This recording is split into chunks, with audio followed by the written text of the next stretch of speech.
This is Rob White, fighting Texas Aggie class of 14 of the RedAss podcast. Yeah, this is Roy May. I'm here with Rob. Barely.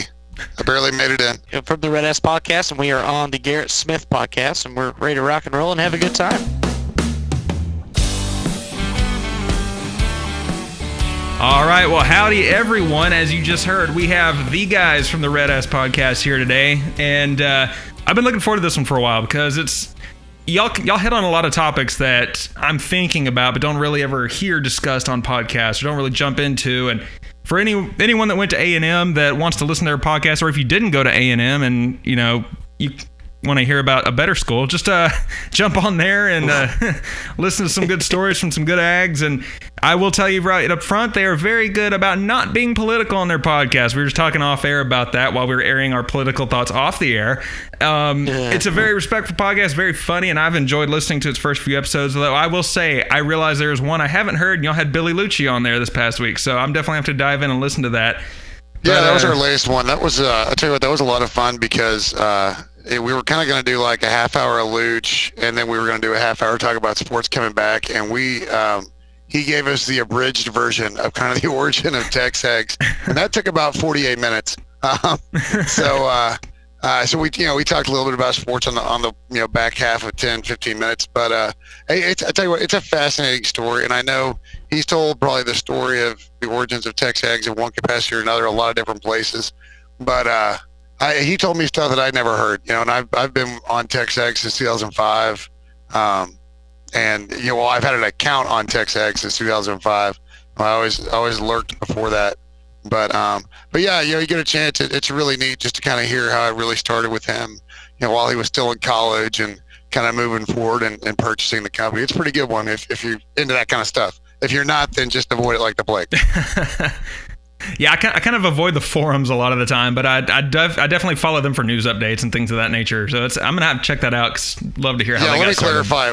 I'll clarify. When I say I'm on Tex Eggs, I mean the premium board and the military board and the Aggie Land board. It's just it's actually a really good source of info for what's going on here around town. I do not go to the politics forum. Nope, not at all. I do go. Well, and I do go to the zoo. I started in the zoo, so I'll go to the zoo too. So like old rivalries, Aggie Land, the military, just because kind of core stuff, premium in the zoo. And outside of that, if I'm going to the outdoor board every once in a while, just because some of their threads are just epic. I would get on there in high school for the old rivalries, especially because growing up an hour and a half north of Lubbock, I'd get on there and just troll everybody I went to high school with. Because for some reason they were on Tex Eggs. I never could figure that out. But yeah, so you started this podcast up, and one thing I'll tell the listeners here is that all three of us who are here right now kind of had unconventional ways of getting to A&M. It was, Rob, you didn't really grow up with A&M. Roy, you did, and you went a non-traditional route. And for me, I went grad school.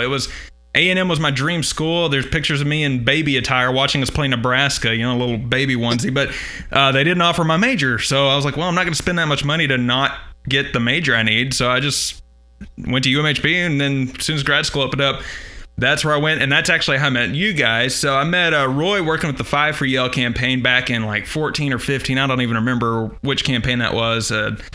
But it was actually 13, 14. I don't even know. Once upon a time. And, I just know. At one point I was a Yell leader. Everything's starting to kind of jumble together these days. Yeah, with quarantine, I don't even know what day of the week it is, and it's I thought that would go way after a month, but it hasn't. But then I met Rob. I was over at one of the grad student parties, and our friend Kristen was like, "Hey, I think Rob's almost here." I was like, "Cool, I'll show him how to park." And I was like, "I don't know who Rob is." I walk out, and this car pulls in. He's like, "Hey, am I at the right place?" I'm like, "Well, if you're Rob, you are." So and then hit it off ever since then. Almost got kicked out of Minute Maid together, and it's been great. So oh yeah, the bubble gate, as we still like to call it. Hey, whatever gets us on TV. But you guys are rolling out some good stuff with the podcast. Tell us about like the shirts and things of that nature. Yeah, that was kind of Roy's idea to get it started, but he was talking about doing some T-shirts and things a little while back, and we were playing around with some ideas for the actual podcast name. We bounced around a little bit. We didn't see one that was called just a specifically RedAss podcast, and then we ended up rolling with that. And making some shirts for it. And he played around with a lot of designs, kind of TV references, trying to do some things that are also A&M referenced. I know we've put out a handful of ones already. We have an office shirt. We have one that's referring to, if you've ever been to Blocker, you know that it tends to flood. So there's a nice little poke at that. And of course, what's complete with this particular line, but a set of running shorts with a big red ass on the ass. So, I would say we're probably off to a good start with those. I don't run, but I need those. No, they're comfy. We're actually going to run out another kind of different model of shorts, so to speak, like the cotton, what are they, the Sophie or Sophie, or SOFFE, whatever those are. But we'll run those out. But I'm not a runner either, dude. Like the Army tells me I have to run twice a year, and I fight it, which is weird because I used to love to run, but that was like 44 pounds ago. But right now there's not much in the store. The way the store works, we kind of touched on this, but in case anybody's actually listening, if anyone's out there, so the store runs on 2-week intervals. So if you order, basically once that interval runs, they do all the orders, they give them to me, and I get them in the mail. So like if you happen to order right at the beginning, it might be 3 weeks before you get what you order. But we'll be adding more shirts. We've got a list of a list of slogans that we're screwing around with. So there'll be more in the store, but they're all kind of comfort-ish colors, but they're real soft. We went with a little bit higher grade T-shirt, so they're really comfy. That's awesome. I'm definitely gonna have to check that out too, because I don't know, the shorts are cracking me up. I've definitely got to get a pair of those. One thing that Rob and I recently talked about, speaking of items that you want to obtain, is the Aggie wish list, and I don't know what picture, Rob, you shared, but it was something to do with maroon end zones. And I was like, if you could pick like 3 or 4, just, we don't need them, but would be cool to have things at A&M, what would it be? Man, I'll tell you what, at least to get it started. Referring to those maroon end zones, they actually ran that for the spring game. Not obviously this spring, but last spring they ran maroon end zones, and it was just such a tease. It looks so good. It's such a tease to run it just for the spring game, really. Yeah, they looked awesome, and I was like, man, we need to get maroon end zones. We got the budget, we got money. Mm-hmm.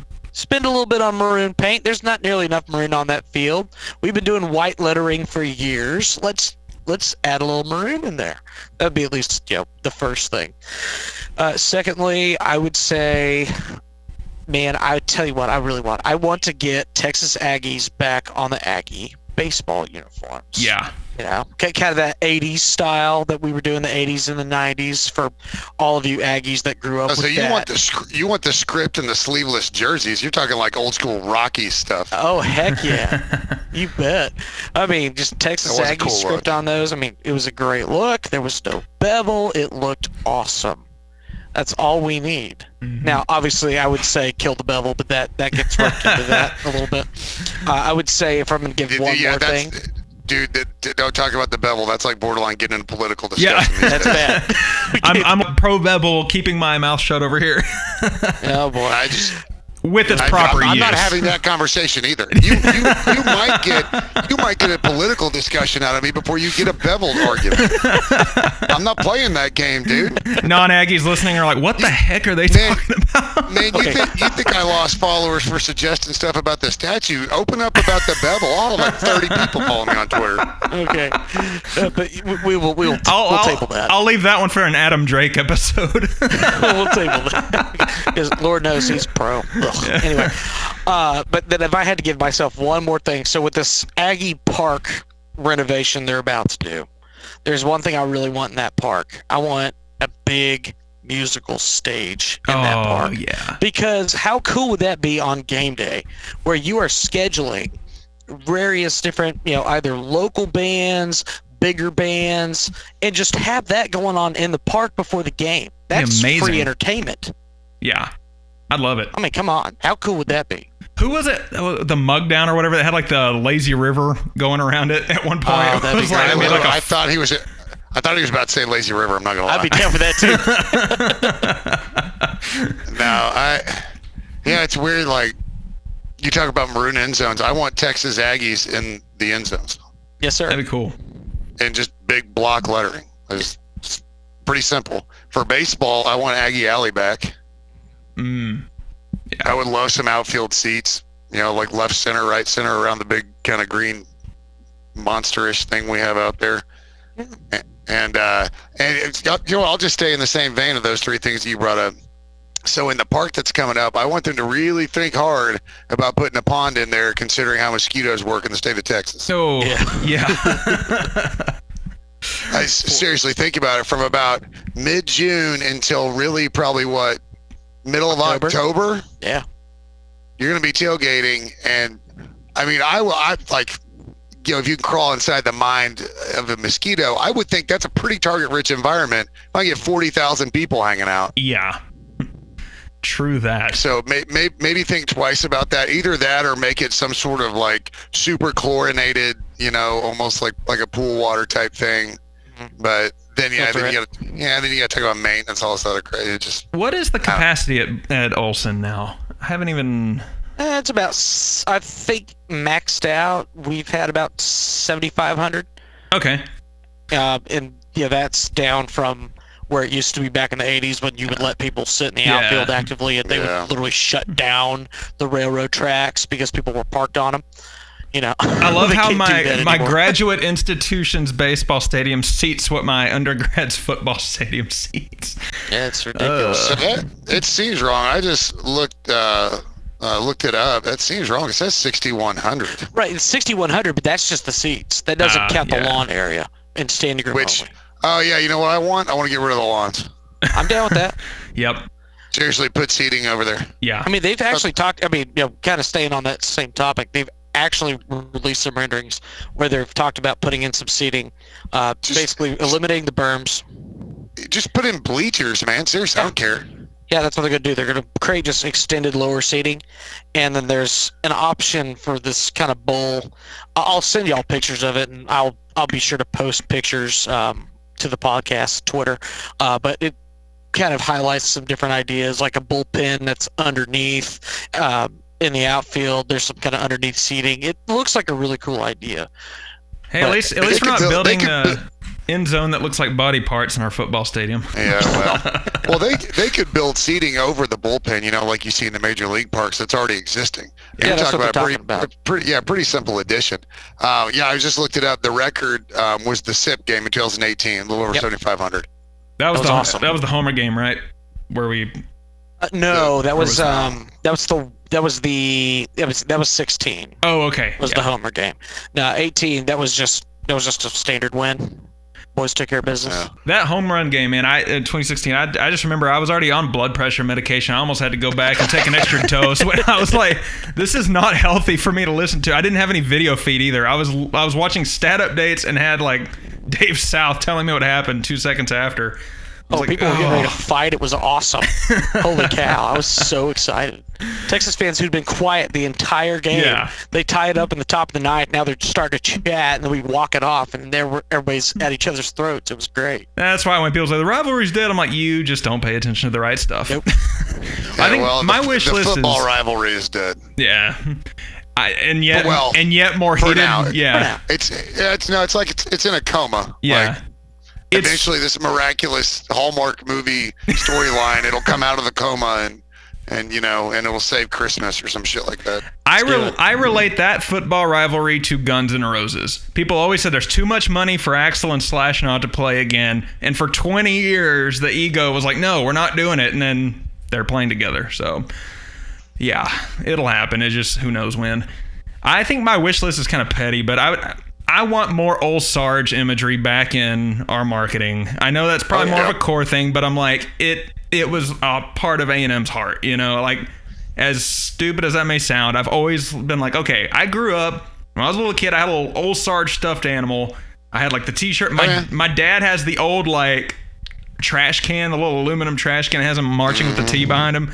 I was like, there's no reason I had to go. They could still mark that. I would have a location in College Station or Bryan, just somewhere close where Student Bonfire puts their stack. Because I know that's not a school thing, but I'm like, I did not like having to drive out all the way almost to Hearn and then wonder if my truck was going to get stuck in the mud. Because That's fair. I'd go to all those. I'm just like, this is not logistically a good spot. One year I had to like sneak in because they were at capacity. So I don't know. I think like a more local place that's more community involved with that.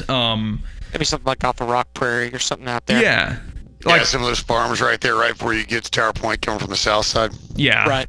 That'd be awesome. It'd be easier to navigate. And when I win the Mega Millions Lotto, I'll maybe build one for them. I don't know. So my third one, it always ranges. I kind of rotate out what my third thing would be, but better parking at Northgate might be one, but I don't know. I would eliminate paid parking over at City Center, but that's my thought. Or whatever they call it over there. I don't know. My mind is going to your stage at University Park. I'm like, there's a lot of opportunity there. Because I was looking at what it would take to pull in a trailer stage and maybe get some bands to play at a big tailgate, maybe get some Texas artists, do some sort of fundraiser. And the rules for live music are pretty stingy and more than I thought they would be with A&M. And I looked, Baylor doesn't even allow live bands at their tailgates. And Texas. Did you dance on that campus either? I was going to say, are they even having school dances yet? I went to the opening game at McLean Stadium, and they had like a little island that was bridged off where you could have alcohol, but it was kind of like a quarantined island of drinkers. It was like where all the heathens go. Yeah. Well, they were playing SMU. Yeah, you actually have to say a prayer to come back across the bridge. Get baptized in the Brazos first. No thanks. I'll just go to hell. Yeah. I got one more thing actually. And I don't know. This is really just kind of open ended, but you have the polo fields, with Bonfire Memorial, but then you have just kind of all the way to Texas Avenue. That's a ton of room that we're just not using. And like the entire polo field grounds aren't the memorial. Right. That's a lot of grass that we could be using for anything. Even intramural fields or just anything. So I'm surprised that has remained untouched for so long. Because gosh, it's been 20 years. Bonfire's been on campus. Yeah. And I don't know how much of that is an aesthetics thing or, I do love the view of the campus coming in, but yeah, that is a lot of open space. Well, the view of the campus is really right down the street though. Because you got the golf course on the left as you're looking at it. So, I don't know if there's stuff that could go out there, but I don't know why there wouldn't be. And I've always wondered what they're going to do with, out towards like Research Park and past where the new agriculture service building is. I'm kind of like, there's a lot of room out there. Now, granted, every time I come back for a game, there's a new building somewhere out there. So they are filling it. But I just wonder how many years it is before that whole area is just filled up with stuff, because it'll happen. I'd probably guess like 15 years, and you'll have maybe another dozen buildings out there. Yeah. And what you're going to see out there probably more so is like research type facilities, because I think there's an obvious need to keep the highly academic buildings, the ones that are really majority classroom, keep it a little bit more centrally located, as opposed to, what if you have a class in Coldus and then you have a class, a half mile past Reed. Yeah. Right. So it's, but I could see like research stuff going over there. And then over by the library, what they're bringing in, they're building a hangar for Marine One and that train, right? 41 engine. Wow. Right. Those will eventually go on permanent display over there. So that's a lot of room, but that's probably really all that grass out in front of it. Yeah. Maybe kind of where they do the, all the stuff for July 4th. So. Well, Roy, you almost got censored just now because I just realized my cussing bleeper from a previous podcast host was still programmed in, and it was timed at a certain point. So we almost bleeped you talking about West Campus for no apparent reason. That would have been great. Oh, very well. Well, for people that, if you're not ag, vet, or business, right. West Campus is a bad word. Yeah, I saw there was somebody shared a cultural map of A&M one time. It was like the core, West Campus, the middle. It was like every little engineering, everything was blocked off. But what's funny is like when I was there through grad school, it was always like that was kind of the joke. But at the same time, so many different groups and walks came together for so many different things. That's one thing I loved about A&M that I haven't seen it. Being somebody that works in higher ed, I haven't seen the same amount of unity between social cliques or groups at any other school that I've seen at A&M. And that's a no-brainer because it's A&M. But the fact that it's 2020 and it's still that way after all these years, love that. Yeah. Speaking of how things look and come across, college football this fall. I know Dr. Fauci this past week was saying probably not likely for anyone to play football without everybody getting infected. Vaccine may not be around till January. I don't know, because maybe not on the college level, but I think on the pro level, there's too much money going in not to have some sort of form of football, whether it's no fans in the stands like NASCAR's doing. I don't know. What do y'all think? There's too much money at the college level. Yeah. That's why you're seeing, programs, not necessarily football per se, but just kind of programs in general are having to just shut down sports. Mm-hmm. There's a massive money drive in it, and we all know it. I mean, this is amateur athletics as long as you're doing the quotes in the air with your fingers. Yeah.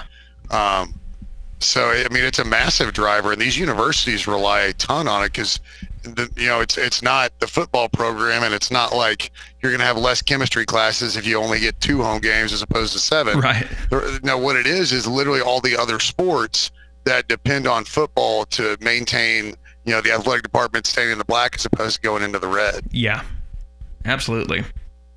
Yeah, but at the same time, like, dude, you get a different message every 2-3 weeks about what's happening, what's going on in projections. So, I mean, yeah. I don't think anybody knows. I think football ends up happening because even without ticket sales, even if you don't get the gate, those TV contracts are still incredibly lucrative, man. What, no doubt. Yeah. 43 mil from the SEC network? Isn't that right? Something like that? Something. SEC. It's insane. Well, and even the crappier networks, like, they're still paying money, Oh, yeah. I mean, they're not paying as much as the SEC, but, I'm sure the Big Ten, their splits got to be pretty big. The Big Ten's a what they're getting from Fox and ESPN's good stuff, so. Well, so they're banking. So you got to have the sports, fans or not, to fulfill, that's really the TV contracts. Yeah. And you want to talk about TV contracts, I'll go on a real quick sidebar. If Major League Baseball really gave a shit about growing their sport, they wouldn't be continuing the blackout rules now that people can't go to games. Absolutely. That's exactly why baseball as a whole is dying. Man, nobody cares about Major League Baseball anymore. Yeah. And the people that are on the fence when stuff like this happens are like, all right, you know what? Fine, screw it. I'm done.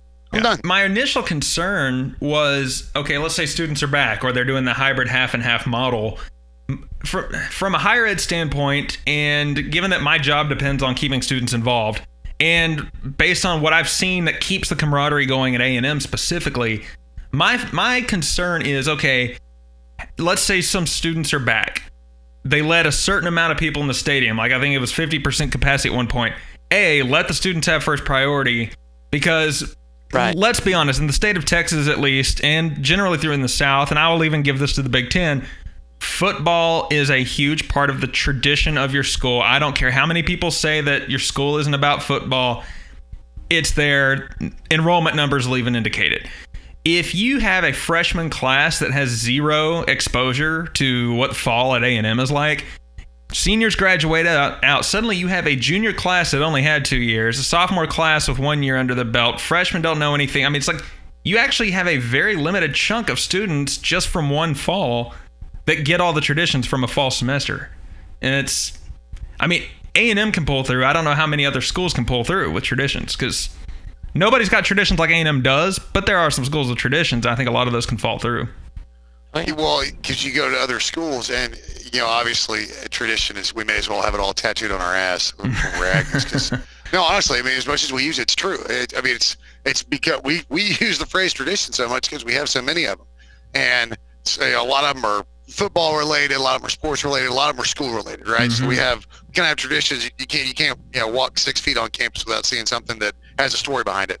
Right. But a lot of other schools who aren't maybe like the University of Alabama. All right. Think about all the traditions that go into being a football fan and football season in Alabama. Tell me one tradition about Alabama that doesn't involve the football program. Seriously. Right. No, you're absolutely right. Sure. Gymnastics is okay. Boy, yeah, their gymnastics is an absolute powerhouse. You know what? Ooh, that's what I wanted at A&M. I want a women's gymnastics team. Gymnastics team would be great. We don't have one? Wow. No, we have a club one. Yeah, we have a club. Oh, okay. Right. Wow. I want it to be Division I because the SEC and gymnastics, it's like the SEC and Oklahoma are kind of the gymnastics, and we're 90 minutes from Houston, which is literally almost the birthplace of gymnastics in the United States. Simone Biles, Houston. Bella Caroli's gym down there. I grew up, during the Mary Lou Retton days. I used to run, like you ran into her after she was, years after the Olympics. She still lives down there. Yeah. Gymnastics is huge. And so I'd love to see it because I think it'd be another sport that we'd be just really good at. Yeah. Well, and like it's an easy pool because a lot of the girls that actually do go to a lot of SEC schools and Oklahoma come from Texas. Yeah. They Easy come draw. from Houston. They pretty much come from Houston. I mean, literally, hour and a half. Bring them on up. You already be there in a great competition market. You got to do Title IX. So what? You got to add a men's sport, right? Mm-hmm. Soccer. Well, you can, Well, I mean, as much as I'd love to add hockey, the reality is geographically you just can't do that because the amount of money it would require for the university to pay for a Division I level hockey program when the closest hockey program to us is not exactly Louisiana. Mm-hmm. And so you figure men's soccer, but it's not in the SEC. So you've got to find something that's moderately regional that they can play. And so then you're like, crap, what? So I don't know, man. Well, it's funny. I'm actually gonna. I know what my third wish men's would be. Gymnastics because the squads are smaller. True. You can maybe pull that off money wise. Yeah. I think my third on the wish list would actually be hockey because I mean, $5. My wife and I would go to countless A&M hockey games when we were there. It's so much fun. Oh, I loved them. Now, unless they were playing Texas, it wouldn't be a huge crowd. But I loved one of my favorite memories of that whole thing was when we played TU. Lofton was at the game. Some of the Yell Eaters were at the game. I was one of the guys that did the chair race at halftime on the ice. I think it was against Patrick McGinty, and it may have been against Chris Powell. I think was the other one that we were racing against. Yeah, they beat the snot out of us. But and through them is actually how I met Roy. So it's kind of funny how that came full circle. But I just remember like the media was there. People drove in from Austin. It was huge. And so when we moved to Temple this past year, one of the first things we did to reunite with some of our A&M friends was we actually went to Austin and watched the hockey game in Austin. With the hockey game. Yeah, it was a fun time. I mean, personally, hockey would be my decision, but I'm also speaking from a realistic point of view, like because if you go Division I, you're not going to keep playing Texas because they don't have a Division I team. Right. So it's either gymnastics just because the squad will be smaller and it'd probably be easier to afford, or you could do lacrosse. You could. Yeah. I'm a huge Lax fan. Love lacrosse. Huh. The two times I tried to go to an A&M game with lacrosse, something came through and I didn't get to go. But, I guess if hockey left Texas to go to greener pastures, it wouldn't be the first time we've left them to expand our horizons. Yeah, right.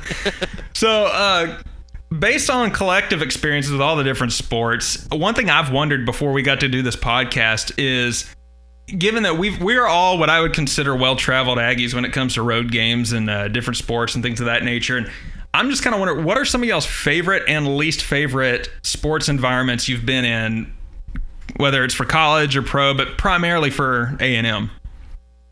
You want to go first, Rob, or you want me to go?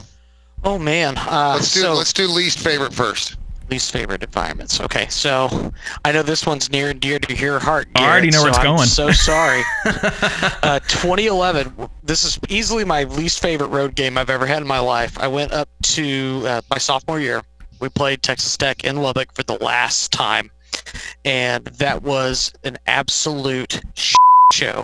Awful. I mean, I guess I've heard stories about the Texas Tech games. People throwing things. The old when they pulled down the uprights and started running them up into the section. I was at that game.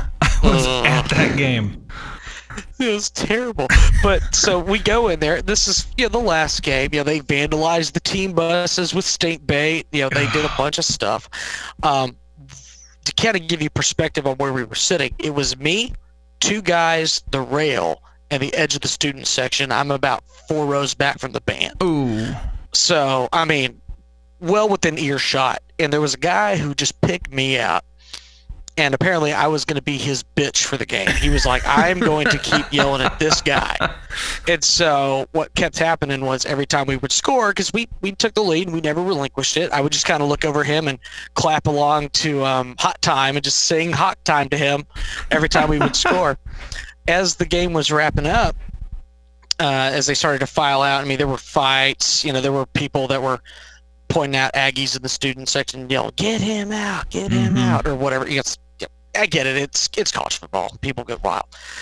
I think the peak of that particular game was there was a guy who drunkenly took his lid off his drink and poured it on a poor girl in the band. At which point, a Texas Ranger came running down the section, tapped the dude on the shoulder, made him turn around and said, "You're out of here." And he says, "F you, pig." Now, here's the problem. You don't say that to a Texas Ranger. No. This Texas Ranger grabbed this guy and rode him down 6 rows, broke his nose, cuffed him, and was walking him back out. And his little drunk girlfriend was like, "He didn't mean it." It was just like, oh, God. So anyway, by the end of that game, they started rolling everybody out. We did our little, we celebrated at the end of the game. They said, "Hey, you guys hang out here for about 15 minutes," because our entire section was surrounded by officers, rangers at this point. And I asked what the guy said, "Why are we hanging out?" They said, "Oh, there's a crowd of about 1,000 Texas Tech students just ready to pounce on the outside of the gate. We're trying to disperse them." So that was probably my least, it was a great, intense environment, especially being for the last game. I would say that was probably my least favorite experience, but it was still cool to be a part of that.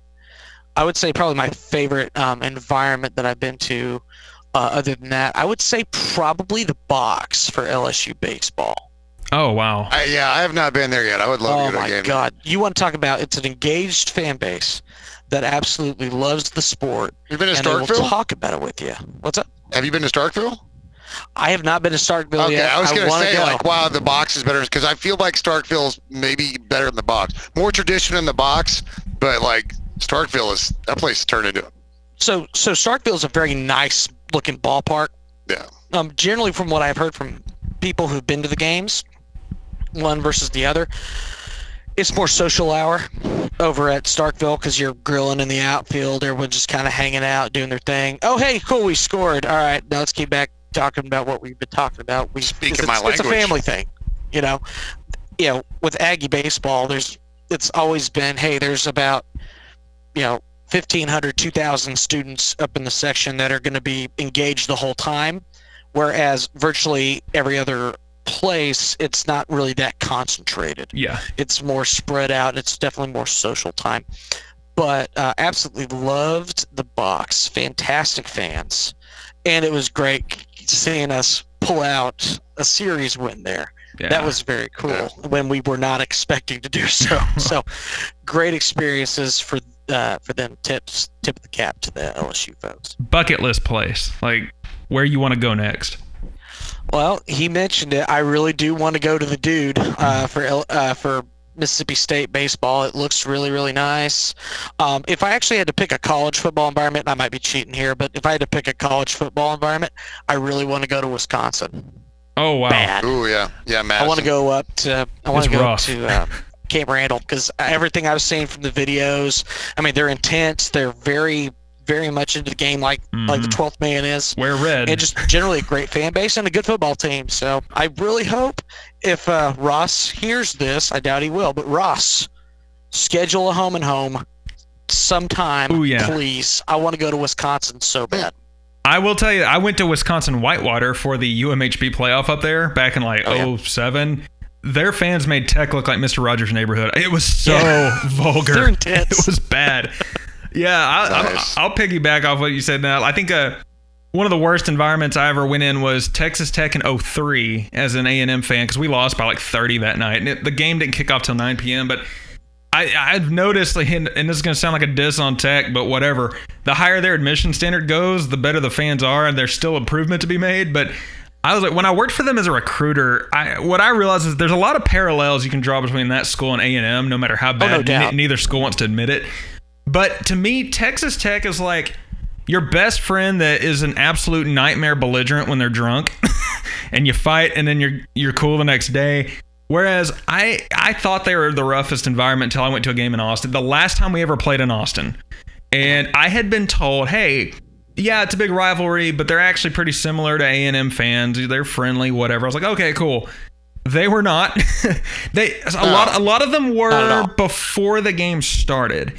The moment we scored first and took the lead, that mood just went bad. I mean, little kids ran up and bit my friend in the arm, and their parents were letting them. I mean, it's like, I've had more F-bombs showered on me in that one night that I think my sweetest memory of an A&M victory in person was actually that night. Just walking through Austin, everyone's singing the war hymn. We had no idea what was going to happen to us the next year. It was just a savor the moment kind of thing. And so my best worst road memory was probably that one. Baylor was a nightmare, cold. But that was a cold game too. It was. I didn't dress properly. I wasn't wearing a jacket. I froze. But it's, one thing I've mentioned before is I've got a stadium bucket list. I want to go to all 12 FBS stadiums in Texas, and I've only got about 4 left to knock out. I've got a UTSA and the 3 DFW schools left. And my goal has been to figure out, based on their kickoff times, if I can knock out a half at each DFW stadium and get them done in a day. There you go. Obviously, and I try to look at them with no bias. I would say my best experience, view, food, all that kind of stuff. Like, A&M's got the best atmosphere. I'm not saying that because I'm an Aggie. I'm an Aggie because I like the atmosphere. But from a view and the actual stadium itself, UTEP had the best. It's got to be UTEP. Oh, yeah. Yeah. It's a great Beautiful. stadium. I did it the wrong way. Was it the Sun Bowl out there? Sun Bowl. Mm-hmm. It was there was our homecoming game. They were so bad that nobody even went into the stadium. They just tailgated the whole time. And so I shimmied up the hill, not knowing this is illegal at that point. And I climb up, and I'm up on the mountain. So I'm looking down on the stadium, and I look up, and you can just see the sun going down over Mexico. It was beautiful until they made an announcement to get off the field. And I didn't even try going back to the game. I just got in my truck and left at halftime. But I would definitely say if I could go back to a stadium, Sun Bowl would be it. And that, Texas Tech, you mentioned earlier, it's kind of a soft spot. If you're wearing red and they're playing like Texas or Oklahoma or somebody, and you're just casually watching a Tech game, one of the most fun ones. But I'm kind of with you on the what it's like for someone in maroon, because I've been to about 3 of them there too. That way, not fun. Roy, you've probably seen more territory than all of us. Yeah, well, I'm actually not as traveled as you'd think. Not like in the state of Texas. So I'll go ahead. I have never been to an A&M game in Austin. I refuse to go to the city of Austin. I have not been. I'm not kidding. I have not been to Austin. Let's see. When did I go? I went because my aunt, she worked on the Hill, and they had like a congressional resolution like passed for me, like in honor of whatever. So I went for that, and that was like 2015. And before that, I went in '98, and that's about it. Wow. No, I refuse. I'm not kidding. I refuse to go to Austin. That's amazing. Yeah. I hear there's great barbecue. I hope y'all enjoy it. But yeah, no, I won't go. Not kidding. I can't. No, just everything about the Sips makes me want to just actually throw up and throw furniture. I haven't been to a game in Lubbock just because, like, it's like the Oregon Trail getting all the way up there. It really is. It's a minute. It really is. And so my least favorite probably experience, I have 2 of them. One was for the place. Well, yeah, one was for the place and one was for the people. Well, actually, the first one's both. So Baton Rouge. Rouge, hands down. And this includes the fact that we went to South Carolina. We had kids trying to get in a fight with one of our yell leaders, like actual fist fight. Yeah. But yeah, the Baton Rouge game, my junior year was when it was like cold, rainy. We wore those god awful gray uniforms. Oh gosh, yeah. Yeah. They look purple. And so like it was, dude, it was so cold and miserable. My wife and her friend were there. Her friend, like, she was basically numb from the knees down because it was so cold. Like, they left the game early. We had fans, like, obviously fans yelling at us because we're right there by the, right by the wall. But then on top of that, like, yelling like profanities, obscenities at my wife, and like, man, it got real close to there being 4 yell leaders for the rest of the year. Because man, you can yell at me all you want to, man. But so yeah, that was a bad experience in general. Just the weather sucked, the football sucked, the people were ridiculous. A couple of tailgates were cool. Sure. Like we were walking around, and some of the LSU tailgates, like, they wanted us to come over, and we were in our whites and everything. And but yeah, that was just miserable. Starkville would probably be close just because the cowbells. Awful. And that was when we wore the god awful white uniforms. Yeah, I've had some awesome experiences with the crap football. And then my other least favorite was really had to do with the fan base. I went to the Sugar Bowl when we played Ohio State that year after beating K-State, the Big 12. Oh, wow. And it was just the game wasn't competitive. It just kind of sucked. And then after the fans were Ohio State people. It's just one more reason for that whole state to drop into the mantle of the earth. And then we can make DC a state, and we're still at 50. We don't have to change the flag. So just get rid of Ohio. If that's your platform, I'm cool with DC being a state. But man, they were just crappy people, and after the game, they're trying to pick fights with my dad and just being so lewd and terrible, and so it made it real easy to dislike Ohio State real quick. Yeah. My favorite place to go is probably it's a toss up between Auburn and Alabama. Sure. That was going to be my guess. Yeah. Auburn's pregame and Alabama's pregame are both really, really cool. Yeah. Auburn folks are a lot more like Aggies, but Bama folks are kind of cool because they don't expect to lose anyway, so they're nice. It's true. Yeah, come on in. Yeah, we're gonna beat your ass. Come on in, have some fun. Yeah, in fact, that was what was that? The 55-0 game? No, I was there. Yeah. I don't remember anything past 35-0. I was getting yellow hammered for a week. There were a group of students that had made the road trip, and they were up in the stands, and we're down 55-0, and they're yelling down to us keep doing beat the hell yells and all this. So they were just getting absolute curb stomped, and we're doing beat the hell yells. It was a blast. But Tuscaloosa's cool. I'd probably err towards Auburn though. Just as a whole, the whole town of Auburn's really cool. The pregame at Auburn's very, very cool. The people are nice. I'd probably have to say Auburn. My bucket list is tough. I kind of want to go to the Big House, but people that go to Michigan are a lot like Sips, so I don't know if I really want to go to the Big House. Especially if they're playing Ohio State. Oh, it's just stick a gun barrel in my mouth. But I will say it should be on the bucket list for everybody if you've never been, and it doesn't matter the location. You should go to an Army-Navy game. Oh, yeah.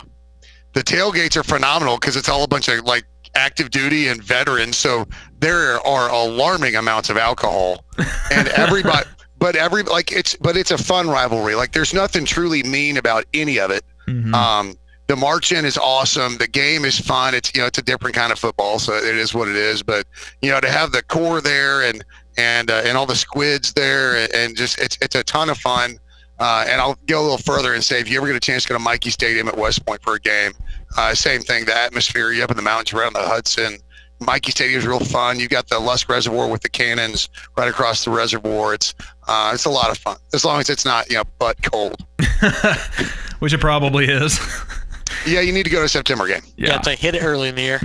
Yes, if it's already October 1st, just start thinking about next year. I love the post that was going around this year during that game, or this past year, where it was the only game where both sides are willing to die for your freedom, and all these Air Force people got in. It's are we a joke to you? And people are yes. Yeah, you are. Yeah, you are. What would y'all rather have for A&M for their first game every year?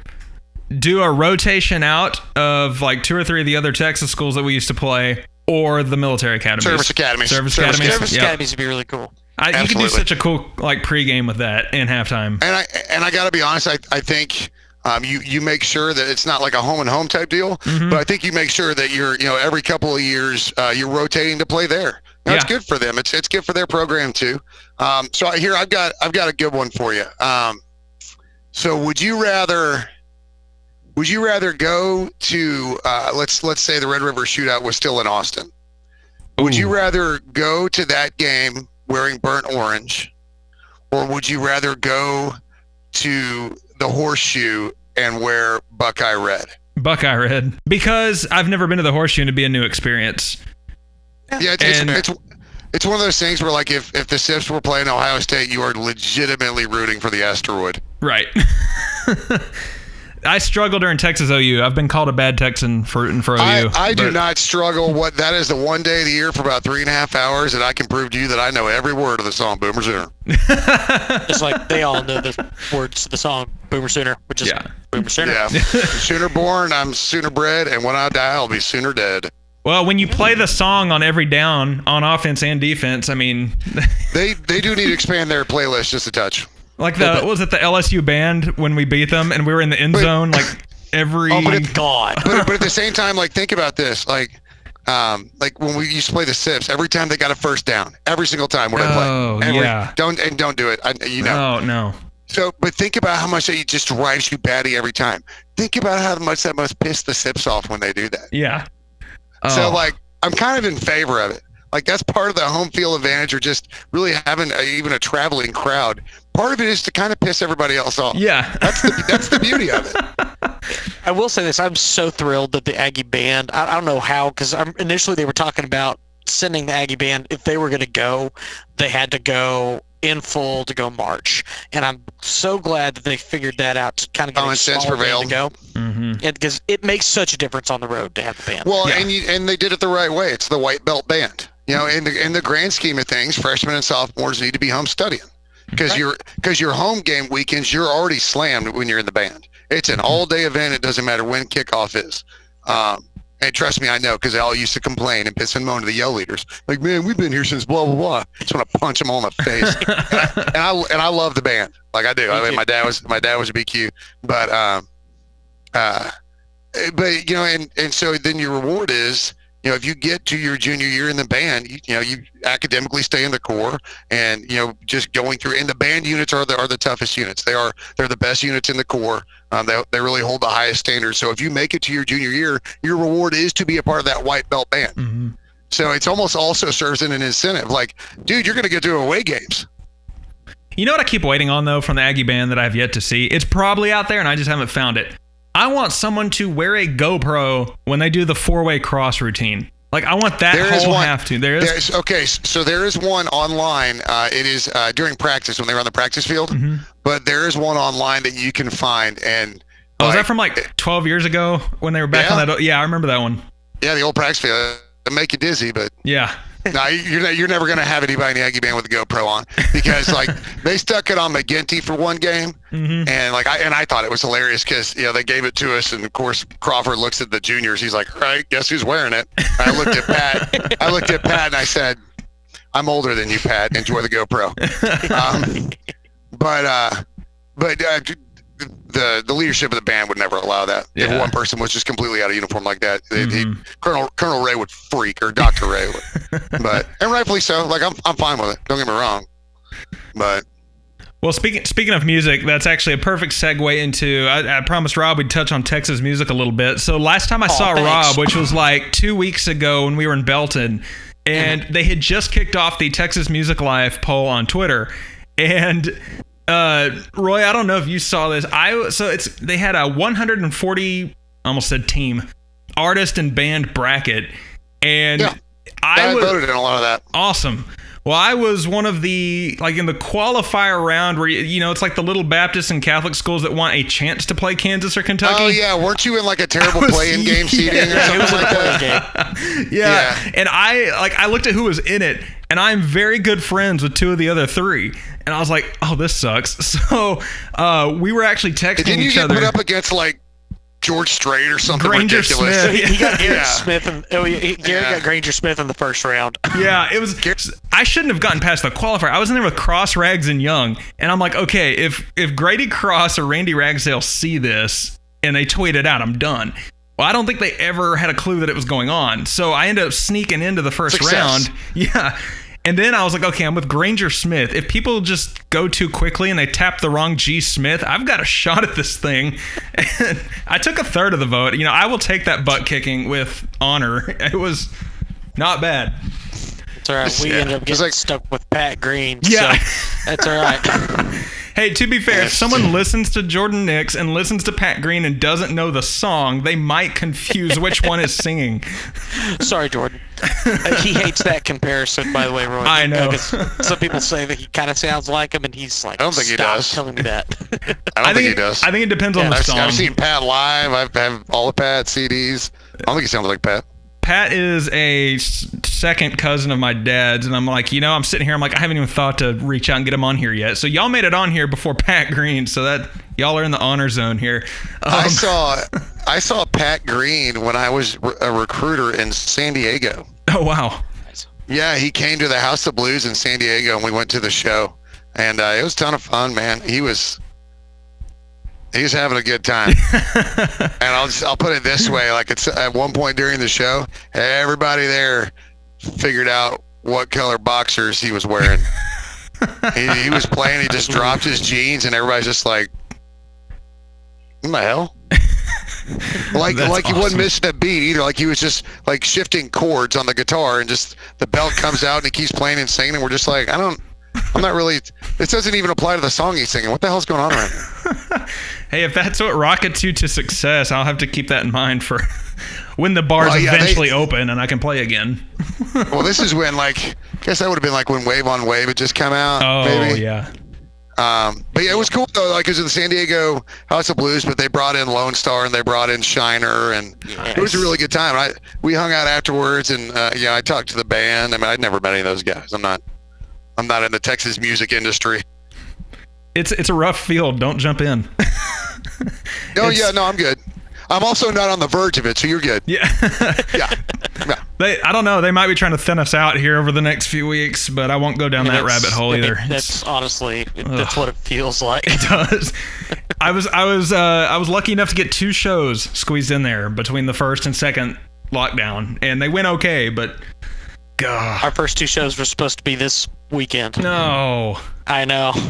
We were ready to go. I put together 2 side bands too. I had one with some guys from Corpus and Houston, and another one with Jared Johnson and AJ Gell. We were like, hey, let's just super group this thing so that everyone's trying to get gigs. Let's condense, because if more artists condensed, like, okay, I'm not gonna, and this may trigger some people out there, I'm not paying $15 to go see Parker McCollum or Co Wetzel or any of those guys or whatever. Like, if they were all in one band together though, instead of getting all the gigs, they were just one band getting 1 gig at a time, I would probably go see it just to see what the show was like, And I'm not saying I wouldn't go to a show necessarily. I'm not wanting to.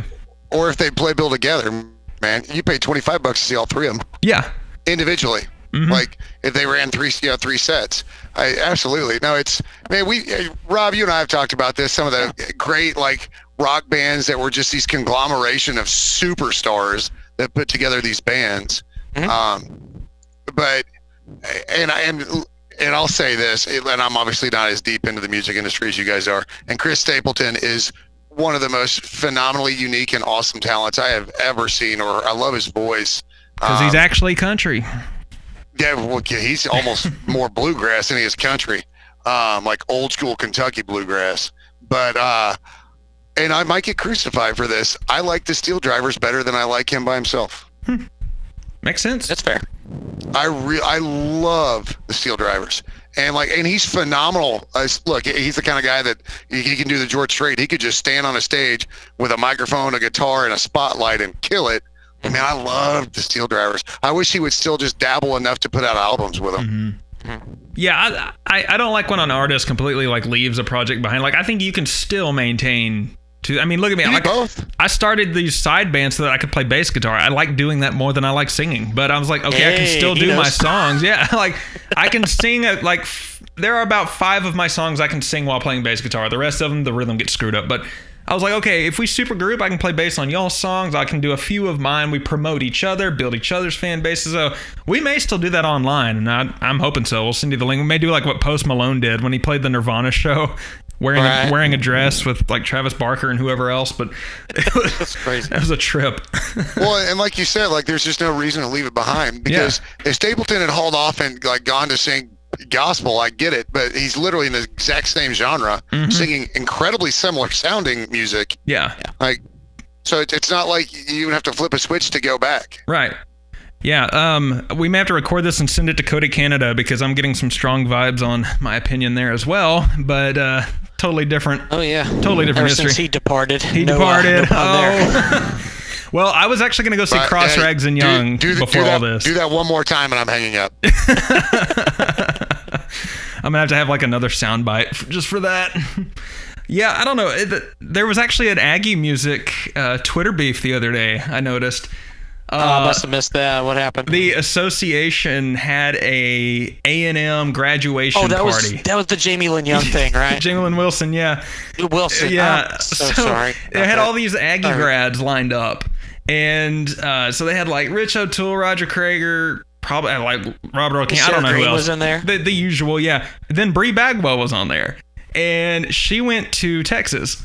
Oh yeah. And so Jamie Lynn Wilson, who went to A&M, sees it and kind of like low key, not low key, snarky tweeted it. And the next day, she was invited into the lineup. So it was kind of a, I don't know, Well, let that be a lesson to you. The way you change the world is by snarky tweeting. Snarky tweeting. Clearly. That's what we're going to do to make change. Yep. I've only met Jamie. I've only met Jamie once. She was actually really sweet. So if she hears this, I'm not dogging on her. I laughed at the whole thing. But I got the laughs on me whenever the association tweeted a bunch of Aggie artists, and I was in there. And they were like, hey, do the muster video. I was like, oh, cool. I better do it because I was super busy. But I was like, if I'm included in this, I'm not going to just like not do this muster video with all these other guys. I was the only one on the Twitter list that was in the video. And I looked so awkward when he filmed it. But whatever. It happens. Well, one thing I do on these podcasts is I kind of have like a big 3 finale questions.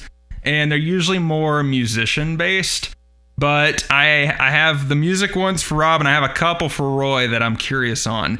And I was gonna say I can try and chime in on the music stuff. You might be actually. You know what? These would probably apply to both of y'all. Maybe this will nip is the Big 6. There we go. The Big 6. If you could collaborate with anyone musically, who would it be? Oof.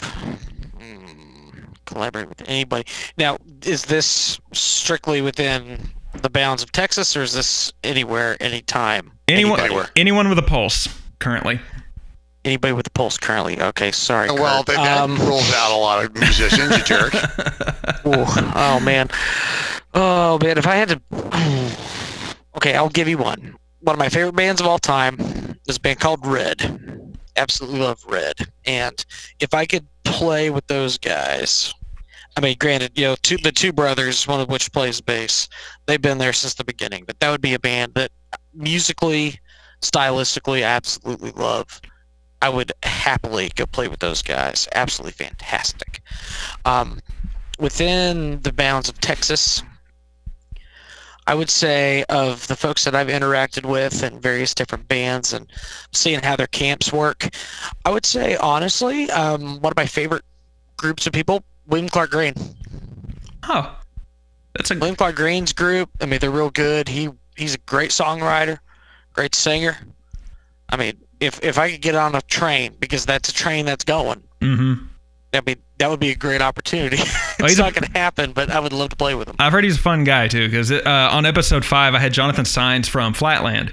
And he was talking about the prank war they had on each other's buses, and they loaded up William Clark Green's bus with like 300 ice bottles. And I mean, they said they were in their showers, their cases, just everything, and took it well. Yeah. If you could headline any venue. Headline any venue. Well, I think one of the big ones you obviously want to get anywhere down here. If I could do it with Jordan and crew. I mean, I would absolutely love to play a Green Hall at some point. I think in like headline a Green Hall, we had the following to do it.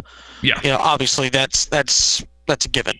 But if I could play Green Hall, I think that would kind of round out my Texas aspirations to an extent. Would you rather headline at Green Hall or be third to last at the Willie Nelson family picnic? Ooh.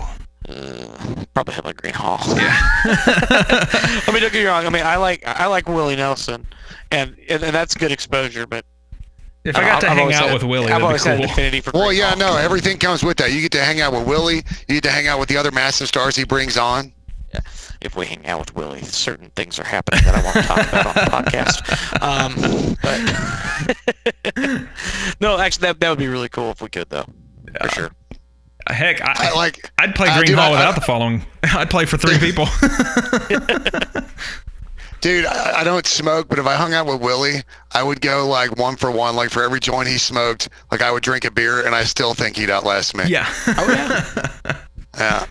Willie Nelson is the case for medical marijuana. Like, you don't even have to do a study. He's right there. Willie Nelson is pretty much made of marijuana at this point.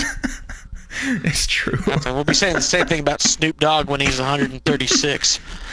Dude, when you make Snoop cough and Snoop can't deal with what you're smoking, like, you are straight up getting your weed from aliens. You know, I've told people before that if I had to highlight a venue or headline, I've always said Chili Fest would be awesome, but I'm thinking about, I would love to be a band that's big enough to play after Midnight Yell. Now, granted, everyone's clearing out to go to Northgate, but that'd be a pretty cool spot. Maybe just to do like 4 songs. What about First Yell? What about First Yell? Would be cool. It'd be awesome there too, yeah. It'd be legit. And then the big one I always ask people, this one applies to what both of y'all, actually, before I ask the big question, I got to ask Roy, if other universities had yell leaders and you had to go do a couple of years as a yell leader at another university, where would you go? Wow. I think it probably goes back to what I was talking about, the best places. It'd probably be a place like Auburn. Mm-hmm. Or maybe Florida. I bet you it'd be fun at Florida in the swamp. That'd be awesome. Yeah, I got hosed on all my SEC East rotation games, so. So you went to South Carolina? Missouri twice. Oh, that doesn't even count. Yeah, South Carolina to open the SEC network. Where the hell did we go? Vandy? Oh. Well, let's see that. Well, I don't even know. Yeah, dude. I'd say we went to Vandy that next year. I think the East is so doo-doo. I can't even tell you. I didn't get to go to the swamp. I didn't get to go between the hedges. I didn't get to go to Nayland, so I don't really care. Oh. Now, I did a walking tour of the swamp one summer. Felt like a swamp. It was awesome. Like, I looked at it, I was like, I'd love to come here when it's full. Oh, you know what? I'll tell you another cool place to go if you're not if you're not playing there, but a place that's really cool to go to a game. It's Clemson. Oh yeah. Oh yeah, I bet. Ooh, you know what? Another one I want to go to is Virginia Tech. I've not been to a night. VT? I need to go to a night game. Night game at VT. Virginia Tech. Honestly, Virginia Tech and ECU are my 2 expansion choices if I were the ruler of the world for the SEC. And people are like, East Carolina sucks. I'm like, well, the East sucks. That's where they'd be. And their fans are about as Southern and tradition-based and crazy as it gets. So, well, they're a great baseball fan base, too. True. And Virginia Tech's a great ad because all of a sudden you've created a kind of fun potential cross-division rival with Virginia Tech and A&M. Yep. Both core cadets, both. We'd have to give up that Bonham trophy. I mean, well, and you talk about. They can have it. Yeah. And, I'm like, this is just kind of throwing it out there, but, something maybe call it the core classic, just like it's, because they both have core cadets. Well, the grand finale question, Rob, this is kind of aimed at your music career, but Roy, this could go towards. Well, I would say military career, but I guarantee you cannot answer this one if I say military. Yell leader, career, whatever, but craziest or funniest experience you can tell us.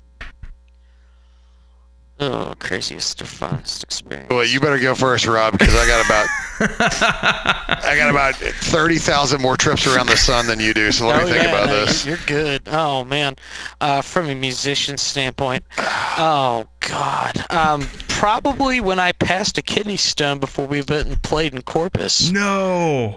Oh yeah, it was so funny. Like, I kid you not, we were getting ready to play. It was like a small party for an anniversary in Corpus Christi.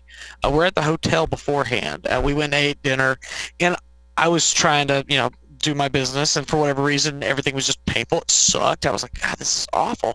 We get to the venue, I'm setting up, and I'm just like keeled over, and I'm thinking, like, what the heck's going on here?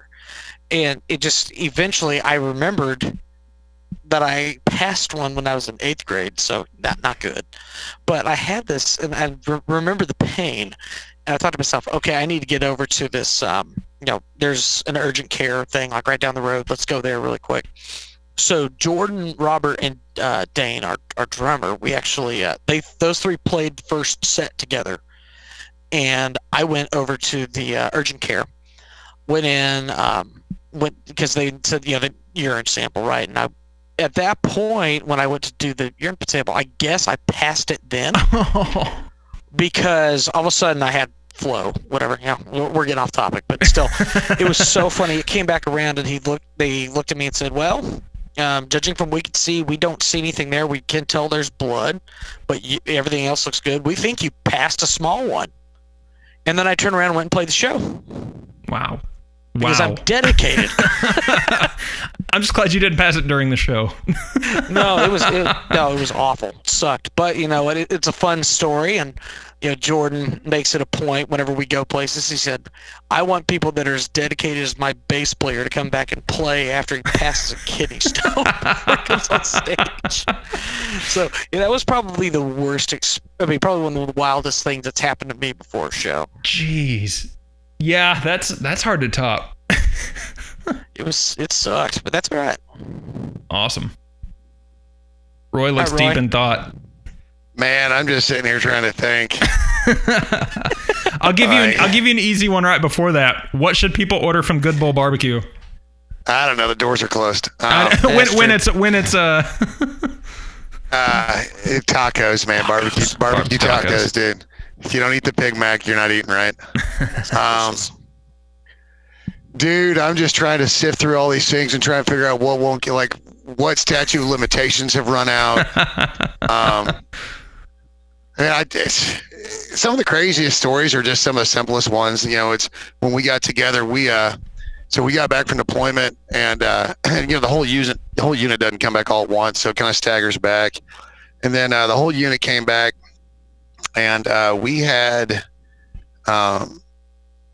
we decided to not do block leave before Thanksgiving, so that way we wouldn't have to be back for Christmas. So we got Thanksgiving, but then we had to come back for a couple of weeks before you always get 30 days of block leave after leave. And we had, and our platoon was real tight, man. It's just kind of how that happens. And we set up a party over at our house. We were living in Hope Mills, which is like 20 minutes from the gates. And we set up a party, and we set up like a pre-Thanksgiving Thanksgiving for our unit. And it was almost like a potluck Thanksgiving. It was really awesome. And the lieutenant shows up, and we put in charge of beer. We're like, just go get a keg or two.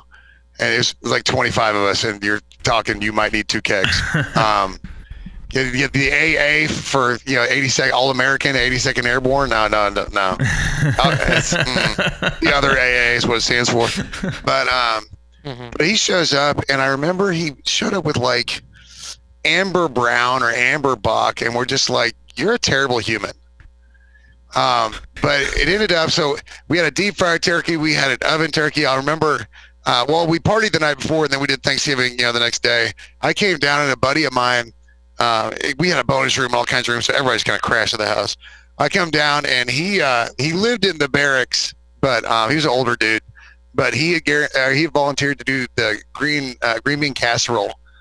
And I come down, and he's in the kitchen, and he's like, he's stirring it, and he looks like he wants to die. Like we stayed up till like 6:30 in the morning drinking. This is like 9:30. I come down, he's back at it making green bean casserole. It's just the most miserable human ever. But that probably wasn't the craziest experience, but it was like one of the most memorable things. We actually all sat down and had Thanksgiving dinner, and you know, we watched football. It was almost like a family, but they were like, you know, 35 of us, 40 by the time it came to eating. And yeah, the crazy stories, y'all don't probably really get to hear those. It's all right. I will say one time as a yell leader, I definitely barely made the return flight the next morning. Oh. Yeah, I found some bars that were open kind of late. Like all the way late. And then we used to fly out at like 6:15 and 6:30 in the morning. So we were leaving the hotel at 4:30. Jeez. Yeah, and I rolled up to the hotel in a cab, and the dudes had already packed up my stuff and like had the bags downstairs. I rolled up, and Gerald, our advisor, looked at me. He's like, what the hell? And I was like, I'm good. We can leave now. And like I straight up got out of one cab and into a rental car and went to the airport. Oh. And thankfully, we always had you know, like uniform, kind of what we wore, like blazers and stuff that we wore, you know, when we went to games. But coming home, we didn't care, which is good because I look like trash, smell like a brewery. Are we allowed to know where you almost got stranded? No. Okay. Like, what does it rhyme with? Rhymes with none of your business. All right. We can live with that. All right, so we'll just assume it rhymed with Rattenbouge and no. Hey, well, I had a real good time when we stayed in LSU though, because we were right across from the Harrah's. Ooh. Yeah, and you know, the wife came, and so the other guys kind of buddied up in another room. They let me use, have our own room. And so, that was nice of them. So we didn't have to like buy another hotel room. That was a lot of fun. Man, Midnight Yell on a balcony on Bourbon Street. Nothing. There's just nothing like it. That's amazing. It was. That's awesome. Well, y'all, my timer says that if I run out and keep trying to book meetings, Zoom is going to make me subscribe for $14.99 a month or whatever. So sounds like a hard pass. Hard pass. Nope. Shout out to Zoom for sponsoring tonight's episode, whether they know it or not. Y'all check out the Jordan Knicks Band. Check out Good Bull Barbecue. Check out the RedAss Podcast, Facebook, Twitter, Spotify, all the good stuff. Check out the store. The link for our store is on our podcast tweets. Yep. There you go. At the top. Come check it out. Well, I'm looking forward to seeing you guys again whenever all this stuff rolls up, and whether it's at Kyle Field or Olsen, it'll be sometime in the hopefully near future. So y'all keep staying safe, and I appreciate y'all doing this. This is a blast. Yeah, thanks for having us on, man. Yeah, absolutely. Take care, buddy. We appreciate it. Thanks and All gig 'em. right, brother. All right, gig 'em.